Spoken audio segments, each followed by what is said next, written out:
The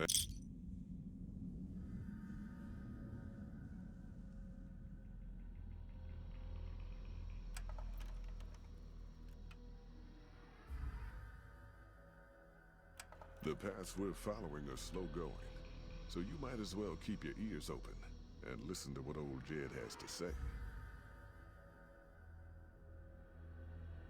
A few decades back, folks in the NCR started to hear about a community in northern Utah called New Canaan. Didn't know much about them, except that they were religious folks, sent out missionaries to talk to the tribes. We've seen our share of cults, but the New Canaanites, they were honest traders. Good fighters, too. Raiders wouldn't tangle with them. But then, the Legion appeared in Arizona. I reckon you know all about them. Turns out Caesar's first war chief, the Mal-Pace Legate, was a New Canaanite, Joshua Graham. Legend goes that Graham was the meanest, toughest son of a bitch in the whole damn Legion. The New Canaanites wouldn't talk about him. They were ashamed. Guess I can't blame them. Well, at Hoover Dam, the Mal-Pace Legate finally met his match. Hanlon and Oliver kicked his New Canaanite butt right back over the river. Caesar had to make an example for the others, to show them that even at the highest level, failure wouldn't be tolerated. He had Graham covered in pitch, lit on fire, and thrown into the Grand Canyon. People say he didn't even scream on the way down. Not long after, some of the slaves and tribals started to talk. Said Graham wasn't dead. Shouldn't have been any surprise. All this talk bothered Caesar, so he forbade anyone from speaking his name. Wanted to erase Joshua Graham from history. He got his wish. Joshua Graham disappeared, and in his place came legends of the burned man walking the wastes. Probably just a tribal ghost story.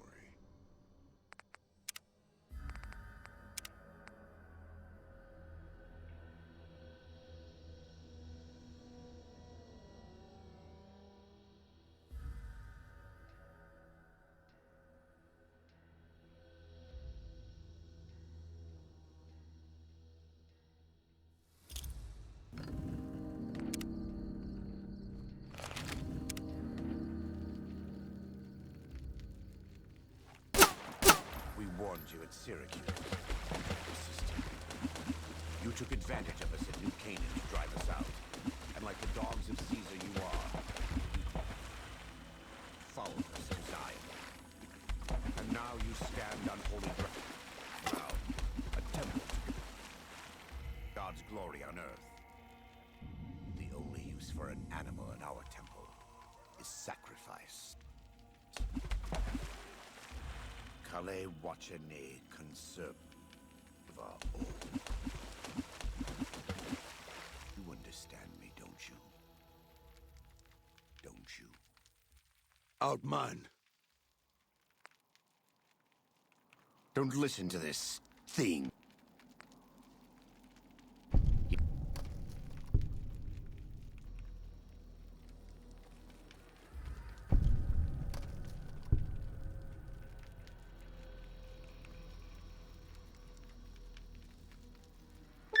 That's it.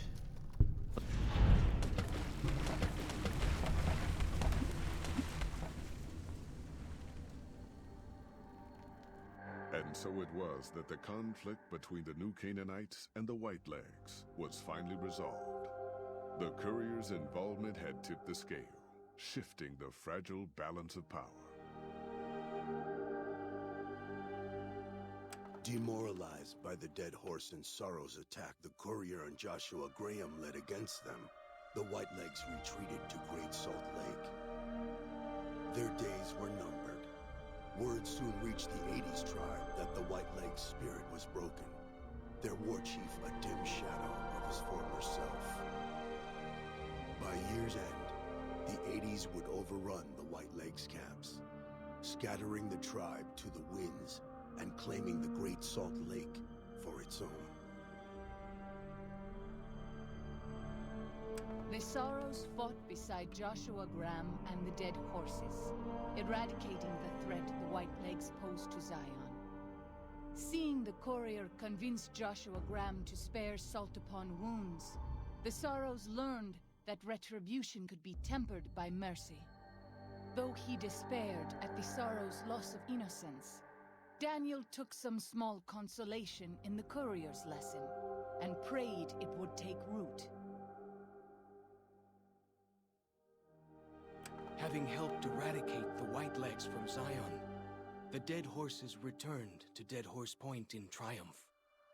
They remained neutral toward the Sorrows, but as years went on, there were periods of competitive friction, even violence between the tribes.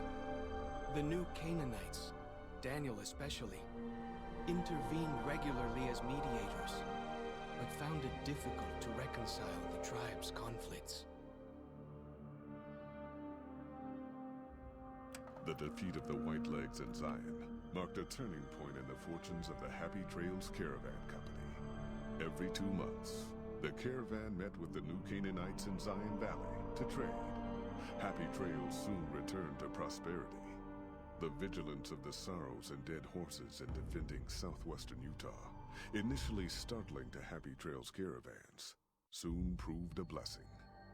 The tribes united against the 80s, driving them back from Highway 50, and thus opening yet another trading route for Happy Trails caravans. The threat of the Whitelegs ended. Joshua Graham helped the Sorrows and Dead Horses tend to their fallen comrades and secure Zion. The courier's words had stayed Joshua's wrath in his darkest hour, and in sparing Salt upon Wounds, he was changed. While he continued to advocate militant opposition to the enemies of New Canaan, he sometimes showed quarter to those who crossed his family. Eventually, this new spirit would diminish the myth of the burned man in distant lands. A small price for the peace it brought to Joshua Graham.